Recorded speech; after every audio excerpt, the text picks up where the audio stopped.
Thank you. Good morning. Welcome to the Big Questions from Manor Church of England Academy in York. I'm Nicky Campbell. On Thursday, Justin Welby was enthroned as Archbishop of Canterbury.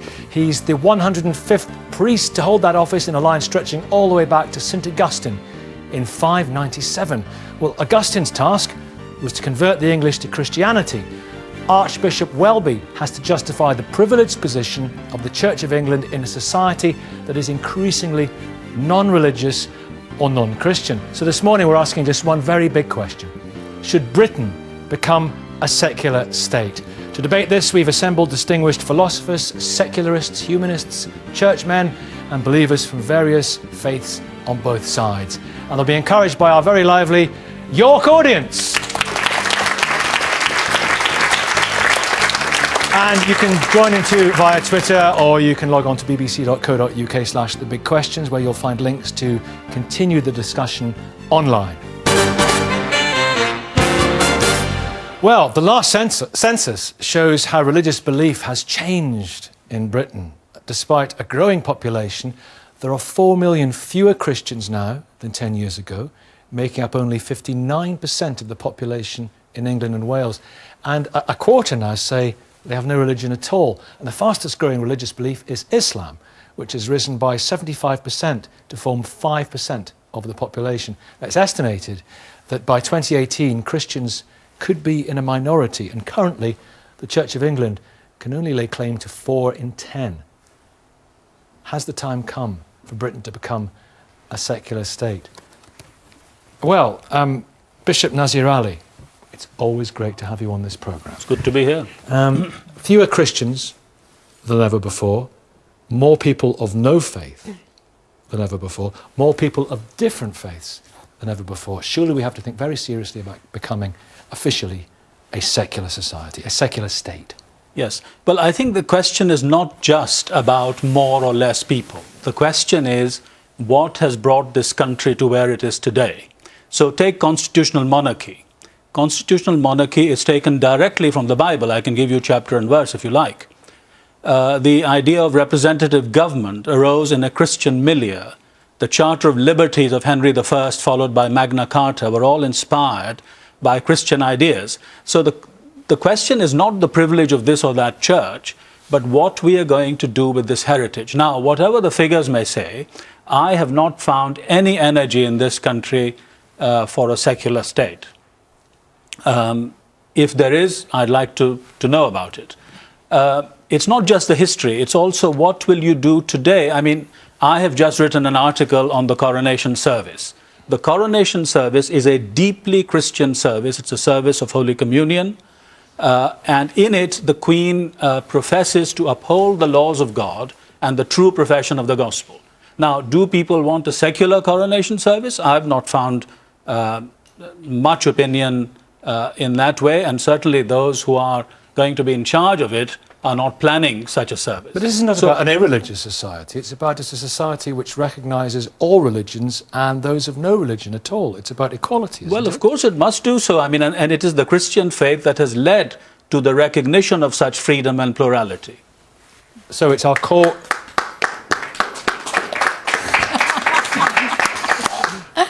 A measure of appreciation for what you said. A.C. Grayling, it's not just about our history, well it is, it's about our history and traditions, but it's about the core values of our society.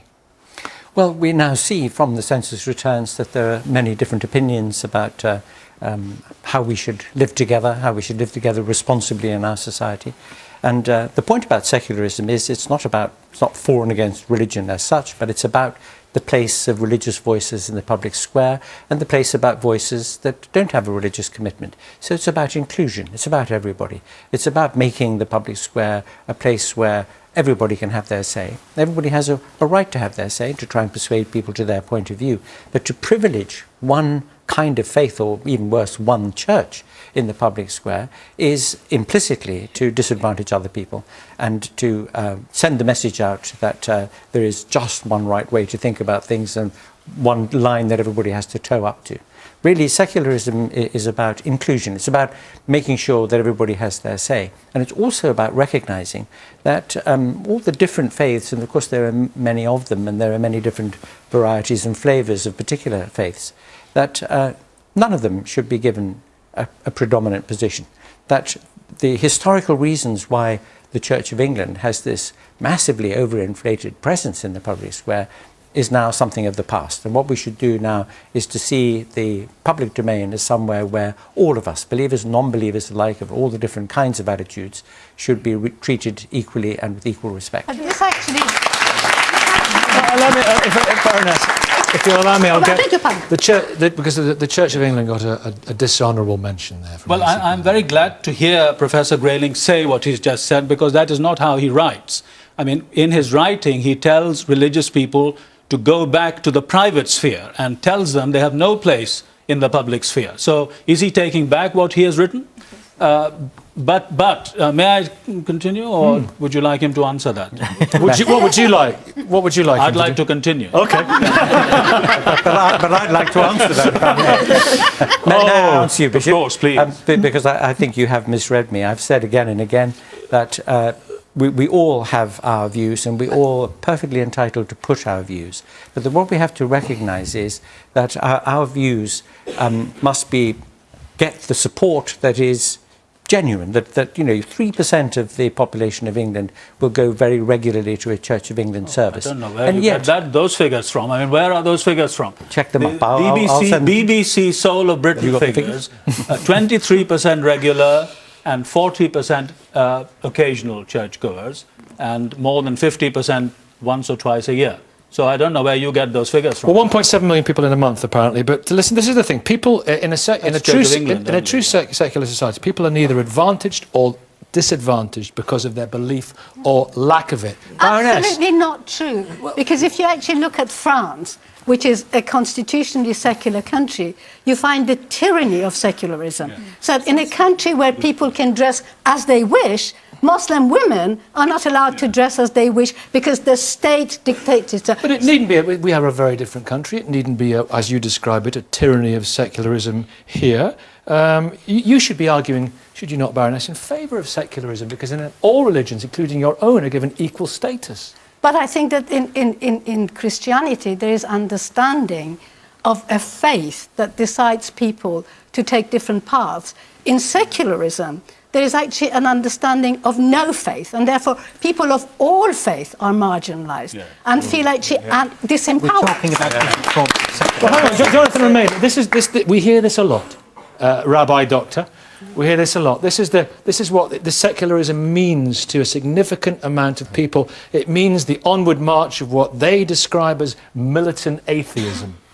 I think what we actually want is neither a dominance of one or the other, but inclusivity of all.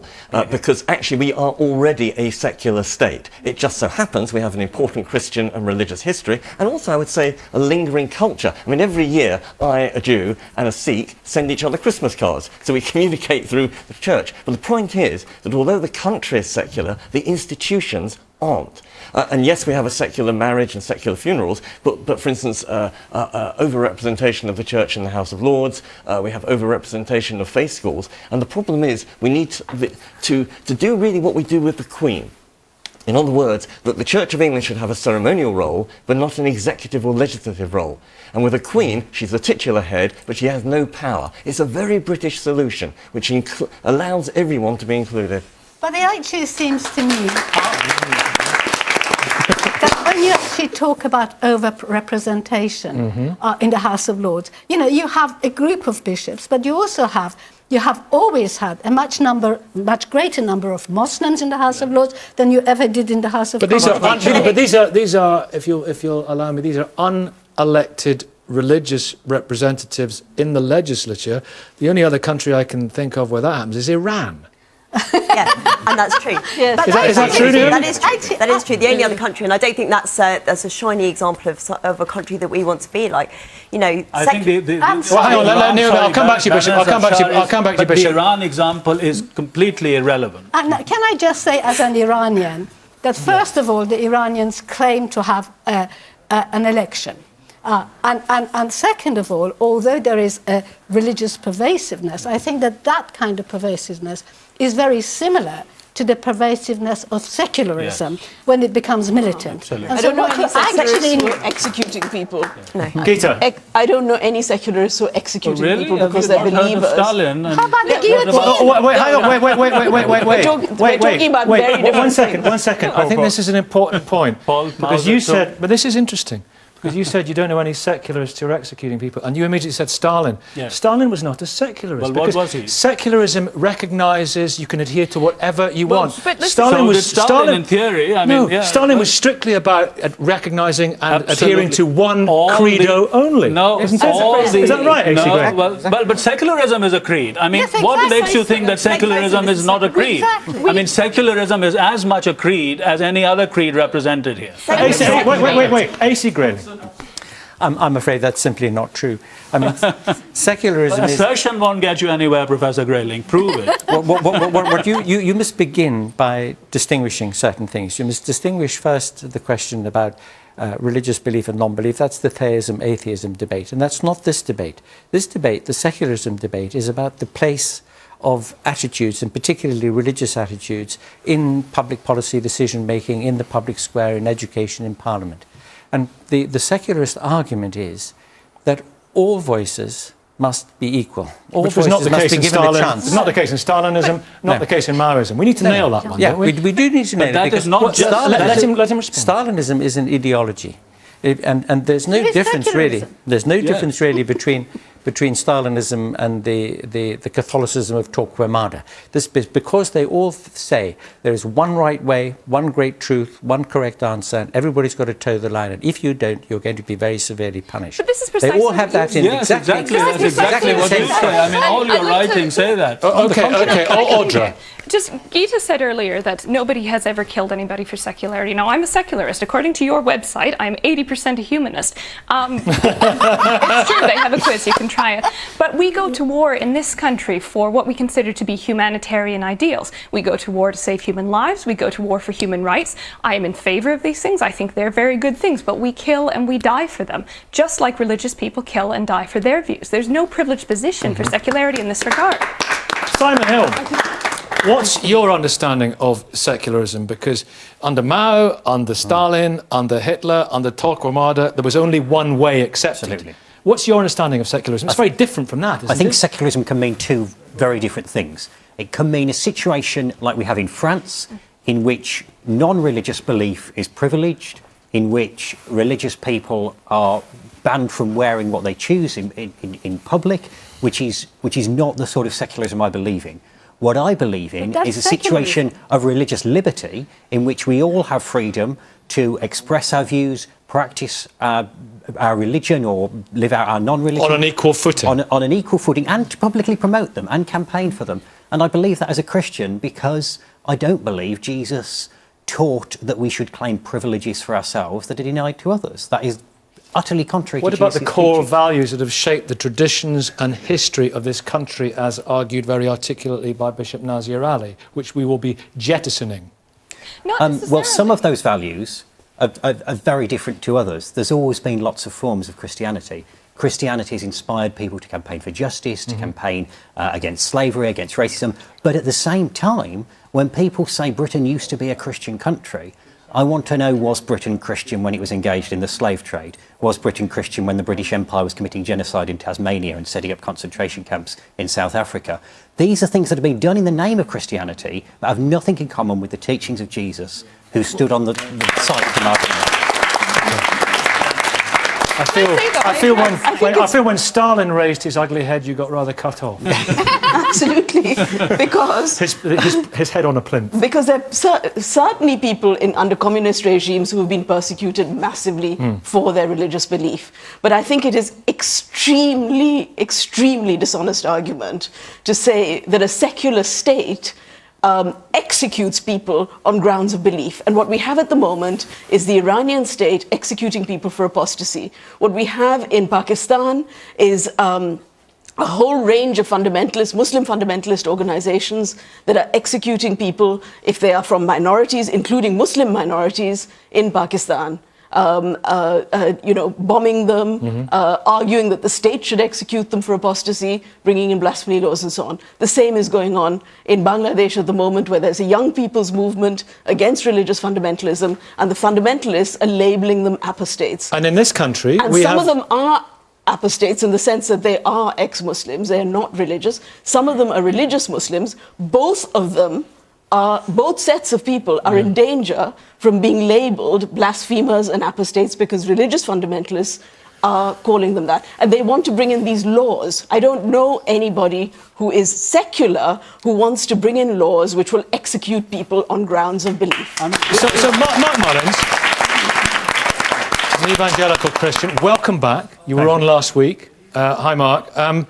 Back in York. What are your worries if we were to become a secular society? What's your nightmare scenario? What's your hellish vision of what this country would become? We end up being a quicksand of values.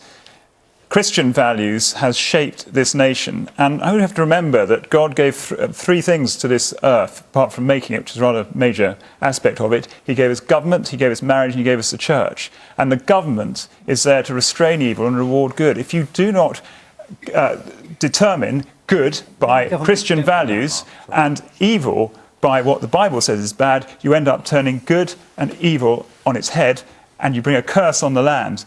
You say that a secular state would not execute people, but what about the millions of babies, unborn babies, that our increasingly secularized society tolerate being killed, and indeed appear at times to Jonathan Remain.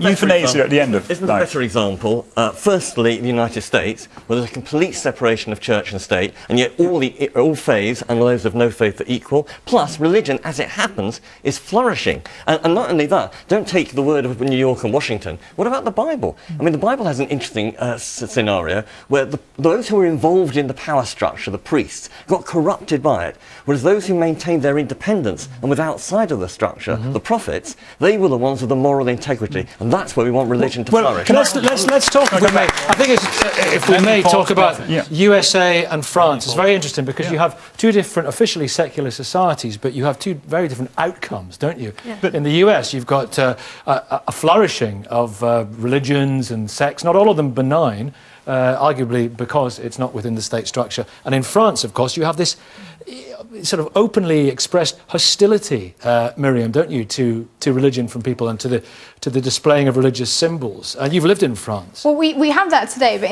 in some defence, if I might, of the country from which I hail, originally secularism, of course, was to create a state which was no longer under the tyranny of the Catholic Church. Can I read from the French Constitution, actually? Which would give equal access to all I think it might be quite useful. This is in the French Constitution, 1958. The Republic neither recognises nor salaries nor subsidises any religion. And at the same time that the laws came in about secularism, in order to give equal access to all citizens, there was instated a law giving freedom of conscience to all citizens, so freedom of religion. But obviously what we see today, to me, is not secularism. I don't think that secularism in and of itself is a problem in France or here. I think we've got a much more sensible secularism in Britain, which is a gradual secularism. But of course, France has a history, which is of a revolution. And for every reaction, there is a reaction. So the reaction against the Catholic Church developed into a hostility against Catholicism. And then, of course, because of France's history, which I think, there more than latent racism, that's become essentially used, secularism has been used as a cover to justify a lot of racism within French society today. So for me, the issue isn't really so much that secularism the problem, it's a redefinition of secularism to justify a type of racism.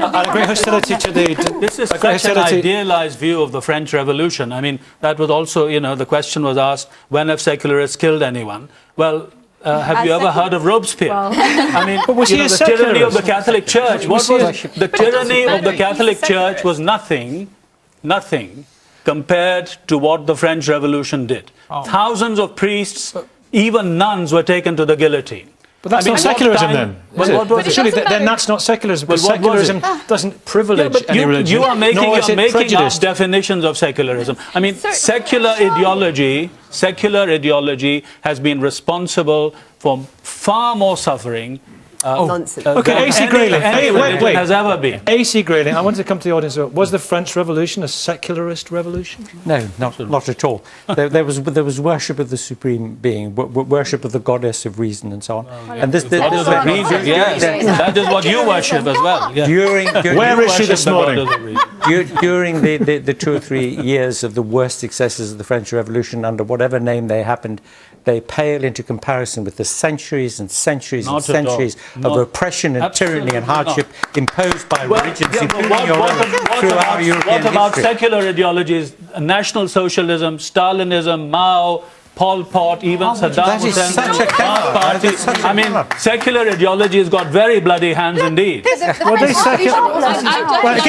Gita. I'd like to agree with Bishop Nazir Ali to the extent that, yes, in the name of suppressing religion, many regimes through the ages have bloody hands, but also agree with Professor Grayling that we have centuries of religious ideologies that had bloody hands in the past and have bloody hands today. But you see, I think that is the issue. And also to agree with Mariam to the extent that I think that a lot of the discussions on the French state are misconceived. Yeah. There is a lot of racism in France. And we may disagree on precisely where that racism lies, because even though there's racism, and specifically directed against Muslims in France, as there is in Britain, there are also French Muslims who fight in the name of the French Republic for their equal rights, including the former Mufti of the Grand Mosque in Marseille, who is a secularist and a believer, but a secularist on the French model. Just as we have people here, Simon and Jonathan, who are believers and who are secularists. But what is happening to, for example, the religious displays in France? I mean, from 2004... The hijab and the burqa. And, you weren't allowed to wear so-called ostensible signs, religious symbols in schools, allegedly in the name of women's rights and defending secularism. But what it actually led to was many young girls not being able to access education. Now, if you want to talk about fundamental values, how about free access to education for all citizens in a society?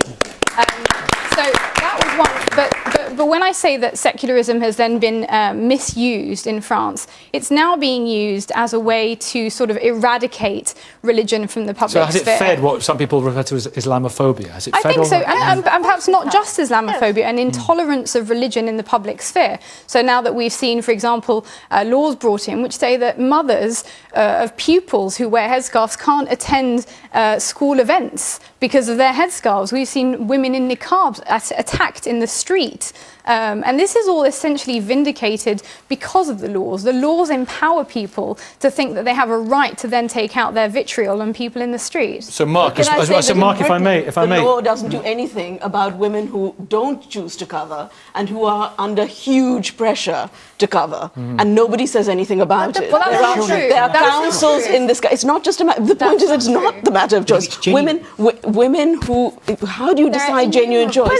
In a situation where people are harassed, hugely harassed. If they convert out of Islam, they're harassed. If they become Christians. I, as an atheist and a secularist, spend a lot of my time defending people against religious persecution. And you find religious persecution from various communities against other communities. And South Asian Christians in this country are quite often under threat from other religious communities, and nobody wants to do anything about it. Can I ask you, Mark, that you're advocating here, you are very strongly arguing for a society that is based on religion, and presumably it would be a society that allows people to display religious symbols, yes? Well, would you allow people not exactly. Can I say what I'm in a slightly different... The burqa, the niqab, no? I'm more in the United States model, where the church should influence policy, should be recognised that by the state, that when it's restraining evil, it's restraining evil as given by our Maker, God. Would you defend people's right to wear the niqab and the burqa as a display, as a religious symbol? Provided it fits with public policy concerns. There are times, for example, there was an immigration tribunal where the judge told a lady wearing a niqab that he had to ask her to take it off because otherwise he couldn't see her face and see whether she was telling the truth. And that's a public policy reason for not wearing the niqab. Now, so yes, you have to have limits to religious symbols. Of course you do. Common sense would determine that. Can I just agree with that case. Can I just say that there is a real problem? because we are hijacking both the notion of what faith is and the notion of what secularism is. What the Iranians are doing is against Islam, because Islamic teaching accepted all faith that preceded. We're arguing about what's being done in the name of religion. But yes, that's the point. Religion has it's not. Islam may say whatever it says. I don't argue about the nature of the religion. It's the space that's given. Okay, Baroness Hafsa. Just as religion has been hijacked, so has secularism. So that in name of secularism, in France, Islamophobia is now rampant. That is to say, you really are going to have difficulties as a Muslim to attend school ceremonies, to actually appear in the public, and you have people arresting you in front of the Notre Dame because you happen to be covered. Now, and not niqab, just having a headscarf. So that you're actually confining Muslim women to the four walls that supposedly some Muslim tried to confine Muslim women to the four walls within the home. And it's both hijacked. Some hands have gone up. Wait a minute, everyone. Some hands have gone up. Let's hear from the audience. And Naomi, I'll come to you in just a second. Good morning. Good morning. It's very interesting how the debate has turned on to Islamophobia when really we're talking about the influence of religion, of any religion, in the public sphere. That's the essence of secularism, and that's the issue we're talking about today. What secularism decides is that no religion, whether it's Islam, Hinduism, Christianity, Judaism, has any role in the public sphere. So, for example, we're talking about France, where there's a growth, the growth in Islamic faith, as there is in the UK. It's very easy to target a Muslim in particular, especially a Muslim woman, because she overtly has a different, she has to wear the headscarf and the niqab. No, she doesn't have to. But no, it is a choice. But you are easily targetable because of that. That is secularism at its worst, because it does not tolerate the religious aspect in the public sphere. Okay, let's talk about that. Yes, and you had it right at the back first of all. Good morning. We'll get on to that definition in a second. Good morning. I do agree with Bishop, because the constitution and monarchy of this country is based on Christian religion principles, and when we're trying to take that rules and regulation and that foundation of this country, out of content of being a secular country, we are actually opening to danger and open to being lawless nation. Also, I do agree with, Dr. Jonathan, the fact that, we are already a secular country. Yeah, we can say that to a certain extent, that we're already a secular country, but there is equal rights and there is human rights in this country that gives people the right to, express themselves. So in a way, we need to look at what found the nation. Are we taking, the principle of the country out of content so that we can make people happy? Okay. Then, that needs to be looked into. Okay, and Naomi, what about the example of France? Has it given secularism a bad name? Well, my kind of interest is particularly in this country. And first of all, I'd like to say that this idea that all of our values and our laws and our systems and our justice is comes from Christianity is simply not true. It's preposterous. Well, this is again an assertion. Can you give us some examples of why? What I would like to say is that people who are against secularism in this country are wishing and seeking to retain a privilege for an established church, despite the fact that people are clearly despite the fact that people are leaving Christianity in droves, despite the fact that people are leaving Christianity in droves, the church still wishes to have its privileges by sitting in Parliament over our laws, by controlling a third of our state-funded schools, and all those sorts of things, to wish to have influence on things like stopping gay and lesbian people from having full equality, etc., etc. Actually, secularism would get rid of that privilege, allow the church and people who are Christians to do what they want. What was being said before, secularism is actually very good for religious people, because it doesn't enforce Secularism is very good for religious people because it makes all religious people equal. No particular credo is privileged. That's the argument. I'm sorry, but they're acting as if there's only one kind of secularity, okay? And you are talking about secularism, which is an ideological viewpoint. Being secular involves being able to draw on various different kinds of worldviews, see the wisdom and see the insights that they give us from different registers of meaning, whether it's immanent or transcendent. Being secular means drawing on a lot of things. Now, A.C. Grayling calls that cherry picking. I call it reflection, and I call it critical thinking. Yeah, can I agree with that? What's really important is not so much the labels, but the values underneath them. And that if we stick to the values of equality and fairness and inclusivity, and say that religion certainly has a role, but not a dominating role. And that doesn't come from Christianity, those values. And what about Colin? What's your story? Because we've got Colin here. We've got Colin over here, and Colin, you. Let's listen to Colin over here. Yeah, Colin, you displayed a palm cross on your van, didn't you? I did. Yeah, and that's the one. You see. Hang on, you're under arrest. So you lost your job. Yeah, it began at the end of 2009. I'll be very brief, but I'd had my palm cross on my van dashboard for well over 14 years. And one day my manager came and just says, take it out. And I asked why. Anyway, this went on and on and on. More senior managers went on for 6 or 7 weeks. And I got fed up of it. I was being harassed. So I put a grievance in, and we went through this long, drawn-out procedure, and I asked a couple of questions. Why is it a problem when I've visited thousands of tenants' homes as an electrician over the years? All my work peers, nobody's complained. No tenants, no managers, no supervisors. Right, what did he say? What was the problem? Well, they couldn't answer it, but what were interesting were in one of the meetings, which were like getting into March, middle of March 2010, the Equality and Diversity Manager said, well, OK, you've had it in 14 years, but the demographic profile of ethnic minorities in the Wakefield area has altered over 14 years, and someone may complain. Did anyone get in your van during those 14 years? Anyone else get in your van? Well, if I had an apprentice with me... Did he complain? No complaints whatsoever. They did produce, after about 2 months, they produced a letter which had no author, no signature, no address, nothing. Anybody could have. And it wasn't even about me cross as such. It were mentioned in passing, but it wasn't a complaint. Where are you from? Where do you live? Wakefield. Wakefield. So you'd had a Leeds United pendant there,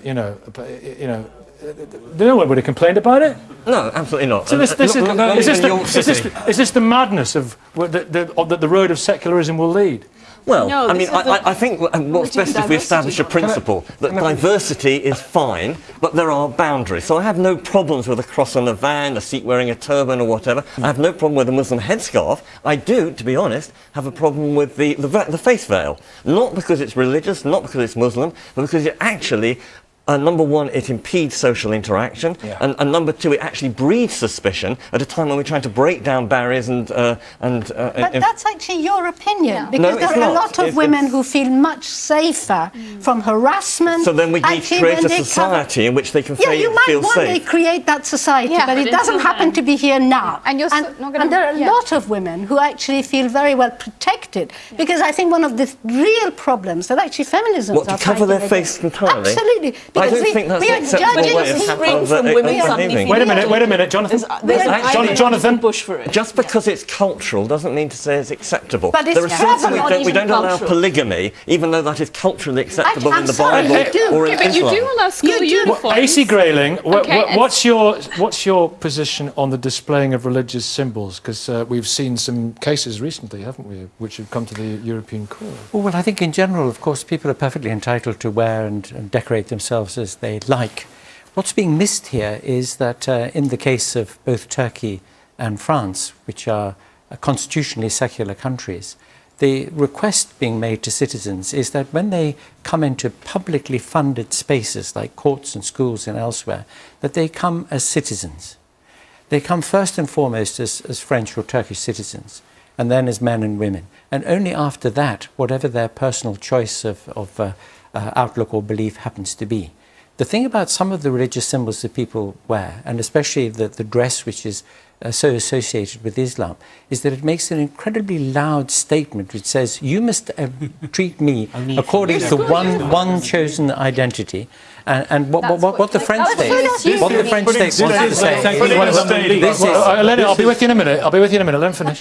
What the French state is trying to say is, when we provide a public service to everybody, to all our citizens, we treat them just as citizens. And if you're coming to us expecting that we're going to be influenced in one way or another by some identity that you've chosen and want to be regarded as the principal identity, then we want to reassert this point that we're on a level playing field here and everybody is together.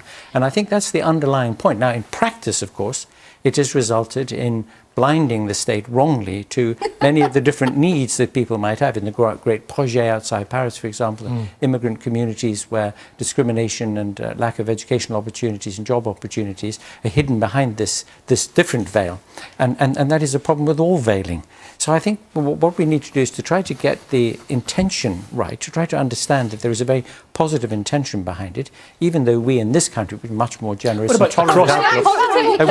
Miriam. Positive or paternalistic? Paternalistic is what it sounds like to me. Let me tell you, you're assuming that somebody wearing a headscarf wants to have their identity filtered through that premise at all times, and I can tell you for a fact that that's not true. Secondly, I think you're misrepresenting what the French state is attempting to do through the secularist project in its essence, which wasn't that when you come into school as a pupil that you have to be devoid of religious identity, but it is that the school itself should not impose any particular religious or ideological outlook, and that in that sense it should reflect the diversity of its citizenship. What you're essentially supporting is the ideological outlook of a very small minority of typically white men in power, who then get to impose their understanding of what citizenship means to what is now a very diverse citizenship. The Assemblée Nationale is over 80% white men. These are the men dictating to brown women, typically, what they can and can't wear. For years and years, I belonged to a group called Southall Black Sisters in this country, which had to fight for the rights of minority women.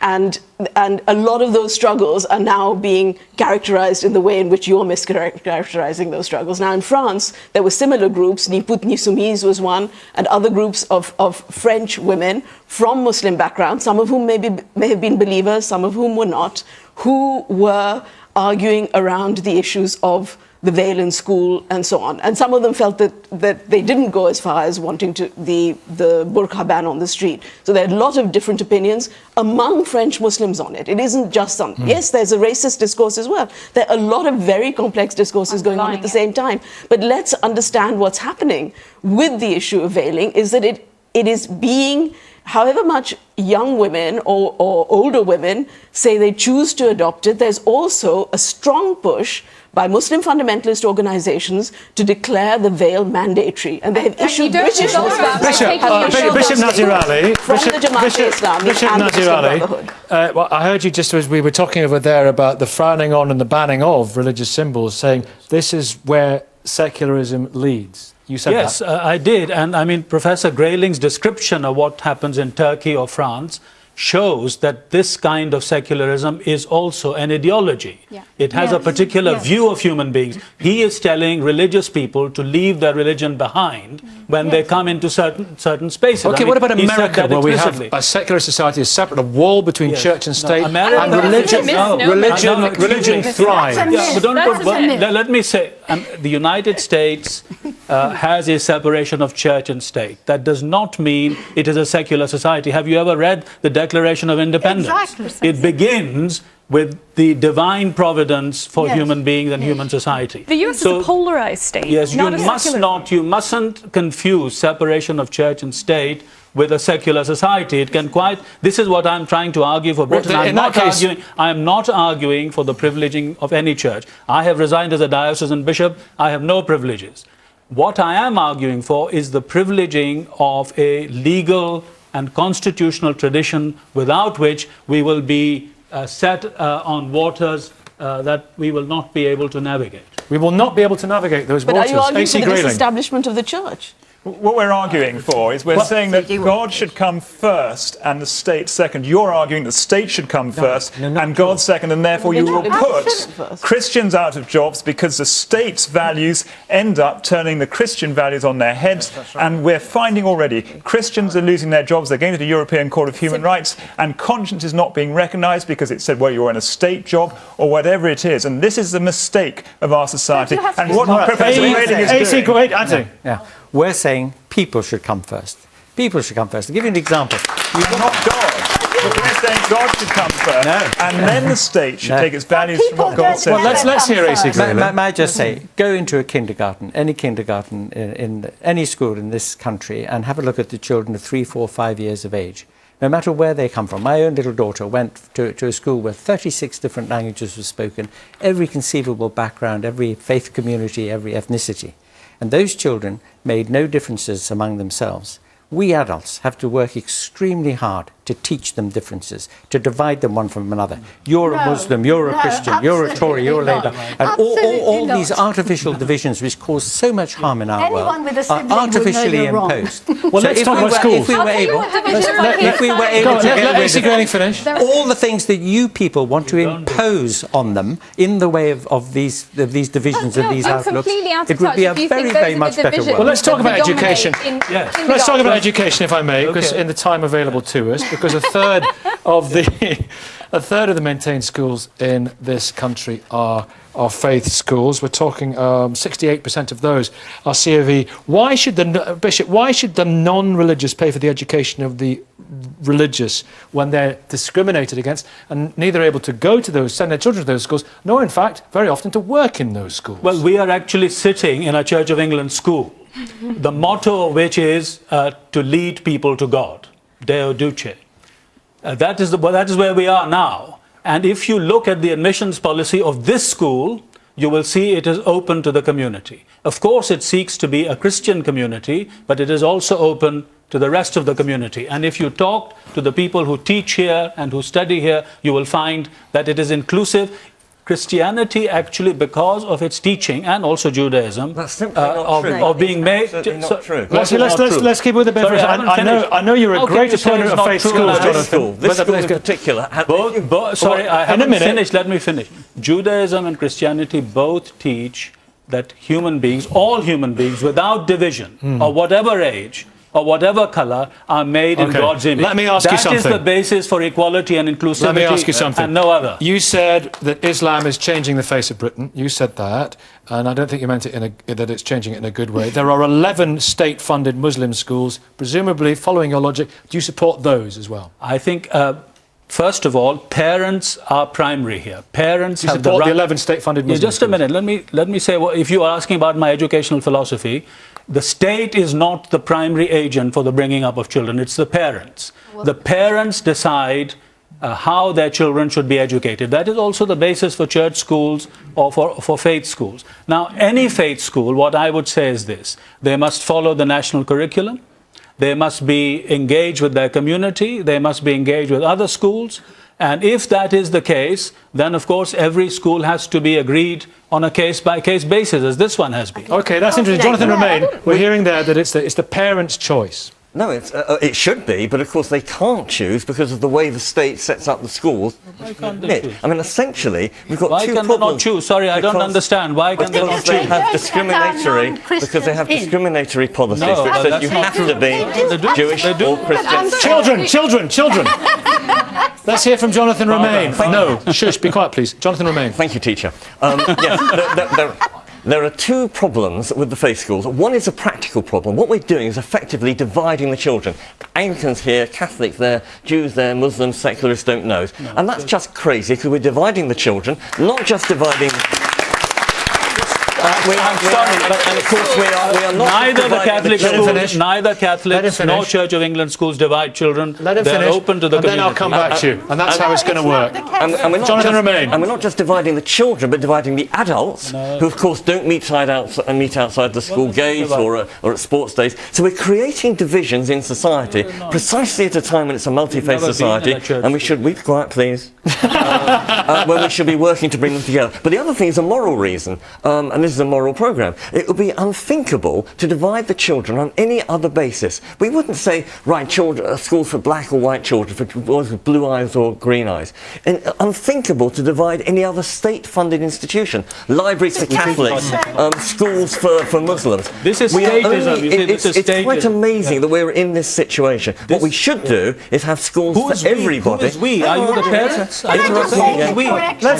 Okay, Simon, and people feel very strongly about this. Now, I'll come to Hans in a second, but Bishop Nazir Ali, do you want to respond now? Yes, I mean, who is we? Who are these we who are preventing people?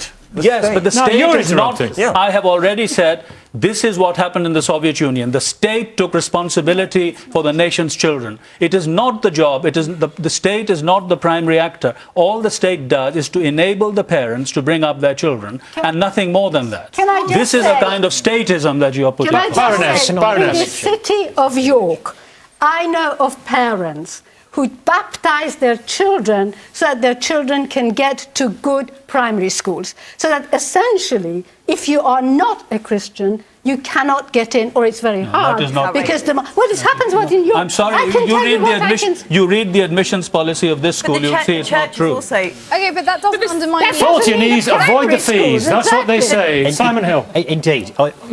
When Michael said that Jonathan hadn't been in a church school, I went in one. I was in a church primary school. Only one? I went to one as a child. I've been to many more. Well, I've been to several hundred. Well, okay. And what that one has in common with the many others that I'm aware of is, as has been said, people fall to their knees to avoid the fees. People who would be going to private schools, which is the existence of private schools is a huge insult to democracy and equality, but people who would go to them, getting into church schools, getting their children baptised, church schools giving privilege to middle-class children. Jesus, throughout his ministry, stood in solidarity with the poor and oppressed. He said his followers would be known by their love, not by their privileges, their prejudices, or their opt-outs from equality legislation. Thank you. Faith School. Good morning. Good morning. I live in York. I think we're extremely lucky that in York most schools are very good, and there is no need for parents to have to get their children into a faith school for their children to have a very good education. My son came to this school. He's 17. I'm a Christian. I work for a church, but my son is actually an atheist, and the only subject he got an A in at GCSE was RS, because even though he's an atheist, he was given a very good education in religious studies, and that was a broad education respecting all faiths and all opinions. That was at this school. Okay, and you, sir. Hi. Hi, good morning. This gentleman here, he said we should put... Which gentleman? Sorry, the one that's sitting next... I just don't know his name, Mark. sorry. Mark. Mark, hi, thanks. Mark said that we should put God first, and I'd like to ask how you can justify that when many of us aren't religious. How can you justify the state putting God first? Well, because it's a reality, because we live in God's world, and when we live according to the way God has told us to live, and he's given us government to punish evil, which he... That's what you think. Well, that's what the Bible teaches, and it's what if you don't agree with the Bible? Well, this is a difficulty. This is a battle of truth. What we have on the other side that's of it. That's why secularism sorts it out. It acknowledges lots of different types of truth. Secularism, in effect, says secularism says that God doesn't exist. We take him out of the equation. We put him on. Secularist. We take him out of the primacy that he is Jew, and we ensure that children are, if possible, taught the same model, so that God, yes, you can choose him, but he isn't really the main thing. The main thing is the state, and you will grow up. If you have children, then why should you impose your religion on your children? Shouldn't it be their children? Well, you don't impose them. You teach your children, and you allow them. You allow them. You teach them the values, and you allow them to choose. And because Christianity, the gospel of Jesus Christ, is the truth, you trust that they will choose it, and you teach out of a good conscience because you believe it's true, because you've done your research, you've read your Bible, which I suspect most of these others haven't. No doubt Mr. Grayling's written his own. Okay, Mark, as an alternative. Do you see Simon over there? I do see Simon. He's a secularist. He is. And he's a Christian. Well, yes, of course, labels. This is what I would say.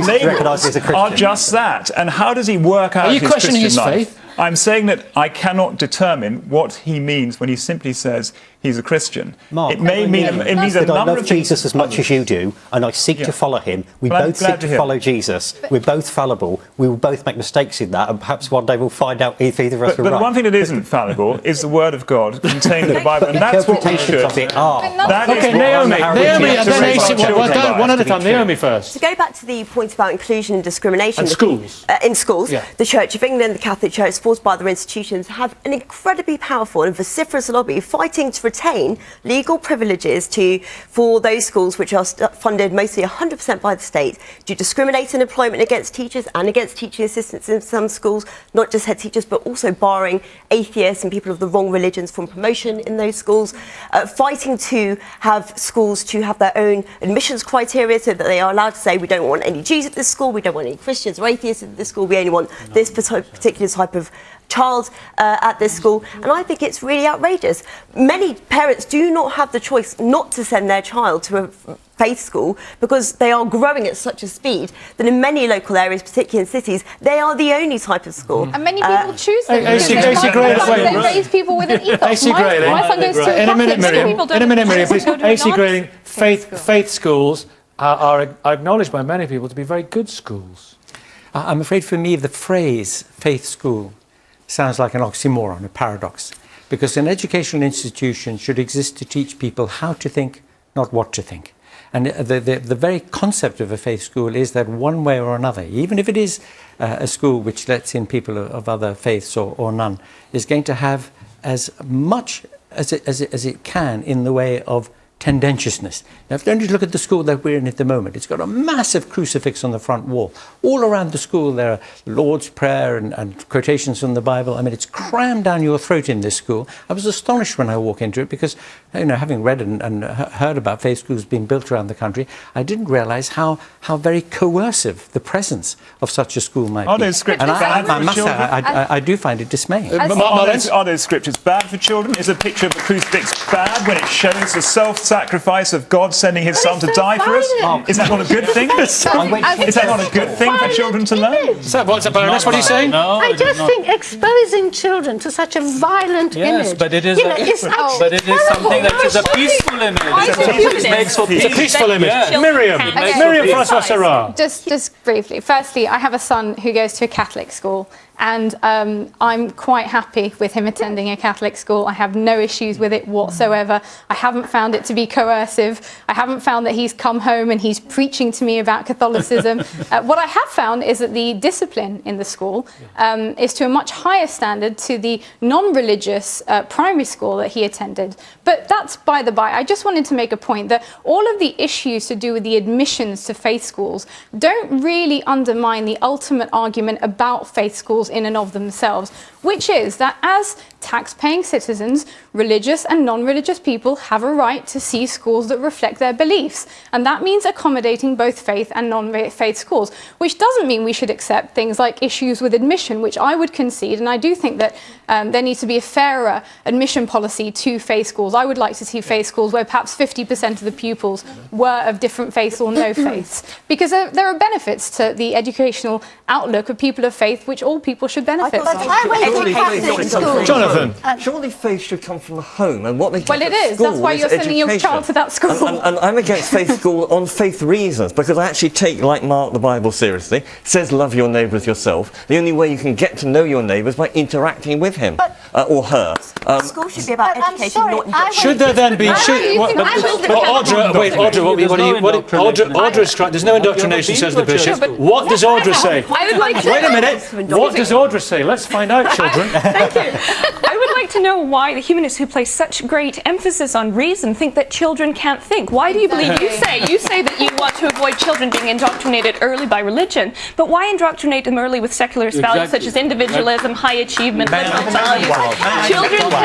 Children can think, and let me tell you, by the time they come to me as students at university, they come with a background, having thought about a particular religious background, having been exposed to others and ready to criticize. Now, you say that humanism is older than religion, then why is it that these younger traditions have been engaged in self-criticism for hundreds of years, and humanism has not yet made that leap? That's what we need to be doing. AC Grayling.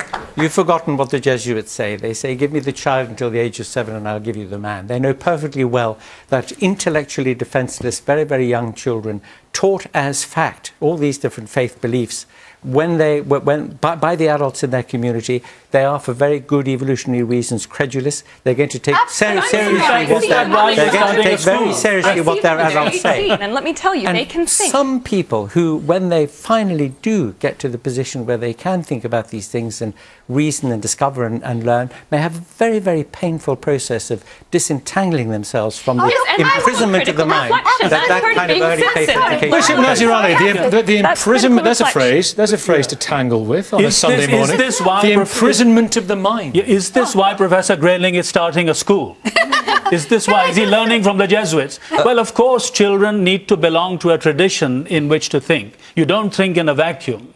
And If he's going to have a school, he's going to have a tradition in which children are going to be taught to think. I went to a Catholic school. Let me just finish with one thing. In this country, the church began schools. Secularists did not begin schools. The state did not begin schools. There was no other show in town back then, was there? Well, the state was there, but the state is a latecomer to education in this country. It's the church. This school began as a school for poor boys. Poor boys whom no one else was educating at that time. Now, there were schools for girls as well. Yes, there were plenty. Yeah, but in those days, girls and boys were educated separately, for better or for worse. People have different opinions about it. But what I'm saying is the church began the business of schools in this country. So secularists and even the state are latecomers to this matter. Can you concede to the Baroness? Can I just say that I actually went to a Catholic school? Good for you. Well, yes, but it didn't cause me heartaches. Are you happy with the new Pope? I have no idea about the new Pope. The point is, I had to come home and ask my parents whether there were 3 gods, whether there was 1 God, whether God actually died, whether God stayed alive. Pupils think, and you can question it. And I was, I think, 7 years old. And when my parents said, well, there is a God and the God is a good thing, and they sent me to my grandmother, who happened to be a devout Muslim. And what she told me has stayed with me for life and had stayed with me through my Catholic education. What did she tell you? Which she said to me, God is beyond conception, which is why it worries me when people have a microscopic conception of what God is. Yeah. The second point for the Baroness. The second point is that God does not need us. We need God, and we find our pathways. And sometimes the pathways is through Catholicism, sometimes it's through Islam. It's us. We are the seekers. And some people, like Professor Grayling, doesn't need God. Jolly good for you. But many of us do. And we need to have a state that has an understanding of those who seek God. Because I think there is a real tyranny of secularism. And that's why I want to go to a religious person to respond to that. Simon Hill. Okay, we need a state that has an understanding of and an accommodation for those who seek God. I think I'm finding this debate difficult because we seem to have set up 2 alternatives. You're not the only one. On one side, we've got this extreme secularism, such as France, which makes laws about what people can wear in public. On the other side, we've got this idea of, Marx's idea of privileging Christianity, privileging somebody's interpretation, and then describing that as putting God first. What I'm arguing for is religious liberty, which is not saying you can't come into a school wearing your religious symbol. It's not saying you can sit in Parliament if you lead a particular religion. It's saying that religious groups, non-religious groups and positions should be free. People should be free to worship, to engage in debate like this, to hand out leaflets on the street if they wish, not free to discriminate, not free to say you can only teach at our school if you follow our religion, but free to proclaim their views. And that, that is why I reject the French system. That's not the real lived experience. Well, and that's your vision. Are you that's the vision we can work towards. And that's the vision which we are going to end on. Thank you all so much indeed for taking part. I'm sure this debate's going to continue on Twitter back after Easter, April the 7th from Oxford. From now, goodbye from everyone here in New York. Thank you for watching. Alistair Darling is among the guests next on BBC One with the Sunday Politics.